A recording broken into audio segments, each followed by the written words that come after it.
so much for spending some time with us. I'm excited to chat with you about the entire process that a player goes through from college all the way through his senior year and becomes an NFL prospect. It goes all the way to the major all-star games, goes up to the NFL Combine, and even into the NFL Draft, and what that entire process looks like.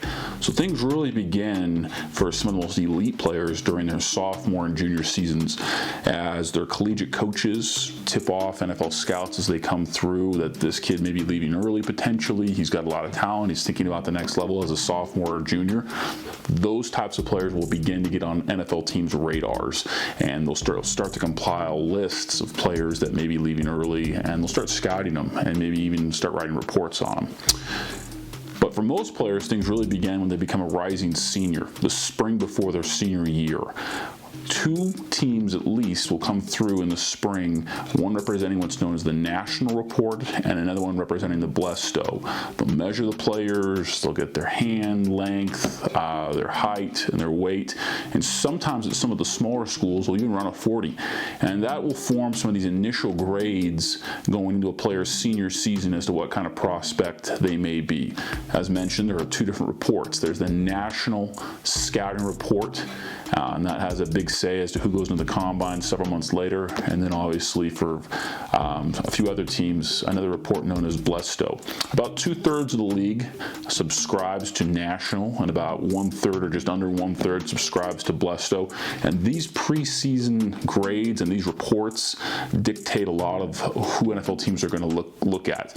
If you're not on one of these reports, is it possible to play in the NFL? Yes, but it's much more difficult. It's kind of an initial screen as to these are certain players we're not even going to look at if you're not on these lists, and who they are going to look at if you are on these lists. And the grades will kind of really formulate how much the teams themselves will spend looking at you. If you have a really low grade, a team will probably still look at you, but not very much. But if you have a high grade, you're going to get a lot of different layers of scouts, area scouts, national scouts, and maybe even the GM will look at you if you've got a really high grade. So during the summer, players start reporting to camp, which is known as fall camp, and scouts, the area scouts and more, really start coming in to the schools, looking at players, how they move, how fast they are, and start doing detailed reports, trying to find out from their strength coaches how fast and explosive they are. Watching tape, seeing how they play, even going back to their high school to try to find out what kind of person they are, how intelligent they are, how they learn. It's really important if you're an NFL prospect, or want to be one at least, to really start being at the top of your game during this process right here during fall camp. Ensuring that you're showing out well to NFL teams during those practices before your first game of the season is going to be huge. A lot of teams play the toughest opponents either at the end of the season or at the beginning of the season. As you start to compile senior tape for these NFL teams, it's important when you play against a team that has a lot of NFL talent that you have some of your best games. Teams love doing comparisons to see how well you'll project at the next level. And so if you're a guy that really wants to play at the next level, it's important you play really well against NFL talent. For guys that go to smaller schools, when you get an opportunity to play against a Power 5 team, or if you're an FCS team playing against even a G5 team, it's really important that in those games you really stand out as dominant. You want to have some of your best games of your career in those games. They want to see consistency. They want to see that if you're a receiver or tight end that you're catching the ball well. They want to see that you're blocking well if you're a lineman, if you're getting off your blocks, if you're a linebacker, if you can cover. They'll look at your hips, they'll look at your hands. They'll look at how you perform rep after rep after rep. NFL teams have told me several times that they can look at between 5 or 10 plays of you very quickly and decide whether or not they should look at you even more, or they should stop right in there and just move on. And so you don't know which 5 plays those are. So consistency is going to be huge.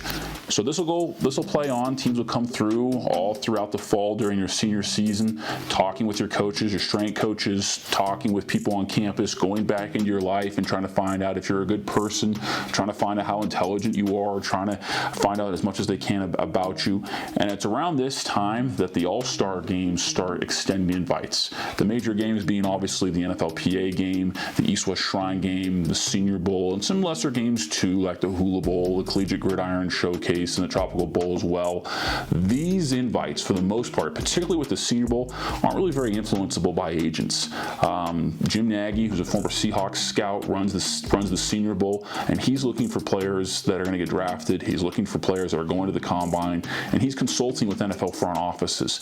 He's calling his close connections that are scouts and trying to find out who the best players in college football are, and that's who he's trying to invite. So who he invites is essentially reflective of what NFL draft boards are during the fall. So if you're a guy that's not really being thought of as potentially a draft pick, you're not going to the Senior Bowl. It's very, very reflective of where you're at in the fall. The East-West Shrine game will have about 50 or so guys that end up going to the combine months later, and so that's kind of the next wave of prospects, guys that may be going anywhere from the third round all the way to priority free agent, or guys that are going to the Shrine game.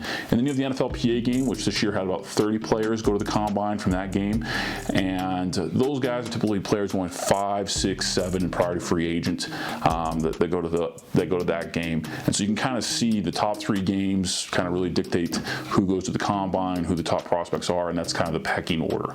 Are you guaranteed to get drafted if you go to the Senior Bowl? Absolutely not. Are you guaranteed to be a priority free agent if you go to the Hula Bowl, the CGS? Absolutely not. I've had players drafted at a CGS, but it's a long, long, long shot. I mean, this year combined, the Hula Bowl, Tropical Bowl, and CGS had about 3 players total invited to the NFL Combine. And so that's, if you get invited to that game, you're definitely going to get looked at by teams, but just understand that it's a long, long way to go if your goal is to get drafted and have a long NFL career. Not saying there's not other ways you can do it, but just understand that that's kind of how that looks and how that works. Your final games of the regular season will play out. December will roll around, and as I mentioned, the National Scouting Report, well, those same folks are going to be the ones that are going to be deciding who goes to the combine. Jeff Foster is the president of National Scouting, and he's going to take information from NFL teams that form a committee as to who goes to the NFL combine. Who goes to the NFL combine is not very influenceable by NFL agents. So someone like me is not calling up Jeff Foster trying to get guys in. That's just not how it works. What Jeff's trying to do is take what he's hearing from the front offices and get those players into the combine. It's over 330, and about 2/3 of the players that ultimately get invited to the late February NFL combine end up getting drafted. About 1/3 do not. About 30 to 40 players that were not invited to the combine do get drafted, and those players ultimately are generally some of the fastest and most explosive players at their respective pro day. So the combine invites will typically go out kind of mid to late January, maybe even as late as early February. The combine will be the last week of February and bleed into early March. But before that, around New Year's all the way through kind of late January, you have the All-Star games. These All-Star games are an opportunity for players to interview with NFL teams, showcase what they can do on the field, showcase how explosive they are, how well they move, and get more measurements taken, and really kind of show who they are, what they're about, how intelligent they are to several NFL teams. If you get an opportunity to go to one of the top 3 games, even one of the top 6 games, you definitely should go just to get those opportunities and really cement yourself as getting on the radar. Players, if they perform well at these All-Star games, can move significantly up. But the opposite is also true. If you don't interview well, you don't move well, you don't perform well in the one-on-one matchups in these All-Star games, your stock can go down significantly. So have a plan, be prepared for these things. The NFL Combine is going to be just like your Pro Day, which will occur a few months or a few weeks, later. It's an opportunity to showcase how well you can interview, how good you are at the broad, the vert, the 40, the shuttle, the bench, show how you are in the positional drills. It's an opportunity also to get a medical evaluation by team doctors, and also really to convey to teams how committed you are to football, how intelligent you are, what kind of learning style you possess, what kind of intelligence you possess, and if there are character issues that teams have discovered during the fall, this is your opportunity through how you handle the interview process to really mitigate any issues that you may see as well. And then after that, as we get into mid and late March, are the pro days. If you crush it at the combine, which means you had to get an invite in the first place, you're not going to be doing very much at your pro day unless there's a couple drills that you want to redo and show teams that you've improved. For the most part, you'll do positional drills, and then you'll meet with teams. If you're a guy that didn't get invited to the NFL Combine, this is your day. This is how you're going to get into the league. You're going to show these teams that you're very fast, you're explosive, you're strong, you're agile.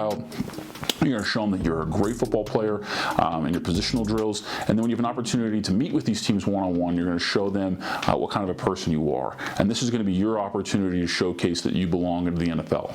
Like I said, between 30 and 40 players that are just pro day guys only, this is their opportunity to really show that they can be drafted. And that's ultimately how many will be drafted that don't go to the combine, 30 to 40.